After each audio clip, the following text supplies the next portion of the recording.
Sir আপনার জন্য noodles নিয়ে এসেছি। নুডলস কেন এনেছেন? তো অন্য কিছু আনতে বলেছিলাম। আমি তো বলেছিলাম আমার জন্য চিকেন আনতে। চিকেন তো তুমি তাকে দিয়ে দিয়েছো। এখন আমি কী খাবো? ওহ স্যার, ভুল হয়ে গেছে। স্যার নেন, আপনার জন্য আরও নাস্তা নিয়ে এসেছি। নাস্তা? এটা তো চকলেট। আমি কি নাস্তায় চকলেট খাবো? তুমি কি পাগল হয়ে গেছো পূজা? এই চকলেট তো আমার অনেক পছন্দ, আমি একটু খাই। ওয়াও, এই স্যারের পছন্দ হয়েছে। এটা কি আসলো আবার? এই তাড়াতাড়ি স্যারকে নাম্বারটা দিয়ে দিচ্ছি আমি। নাম্বার দিয়ে দিচ্ছি। উফ সরি, পানি পড়ে গিয়েছে। উফ, কেমন আছো পূজা? ভালো আছি খুশি ম্যাম, আপনি কেমন আছেন? ভালো। এই পূজা, এটা আমাদের নতুন ম্যানেজার খুশি ম্যাম। পরিচয় করাতে হবে না, আমি আগেই পরিচিত হয়ে নিয়েছি। স্যারের সাথে কেমন ঘষাঘষি করছে, লজ্জা শরম নেই।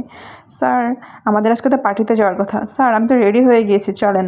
হ্যাঁ পূজা, আজকে আমি খুশির সাথে পার্টিতে যাচ্ছি, তুমি এখানে থাকো। ওয়াও খুশি ম্যাম, আপনাকে অনেক সুন্দর লাগছে, আপনার ড্রেস আপ, আপনার হেয়ার স্টাইল। আর ওই পূজার সাথে না স্যারকে একদমই মানায় না। আপনি দেখতে কত স্মার্ট, কত সুন্দর। এই পূজা একটা খ্যাত। শোনো পূজা, তোমাকে একটা ট্রিপস দিই ফ্রিতে। এসব পার্টিতে আসতে হলে না সুন্দর ড্রেস পরে আসতে হয় আমার মতন। প্লাস হচ্ছে সুন্দর হেয়ার স্টাইল করতে হয়। আর তুমি তো আর চুলের ভিতরে তেল দিয়ে কী করে রেখেছো? তো উফ, পড়ে গেছি। এই তুমি পূজাকে কেন ফালালে? পূজা আমার গার্লফ্রেন্ড, তুমি কি সেটা জানো? আসো পূজা, আমার সাথে আসো।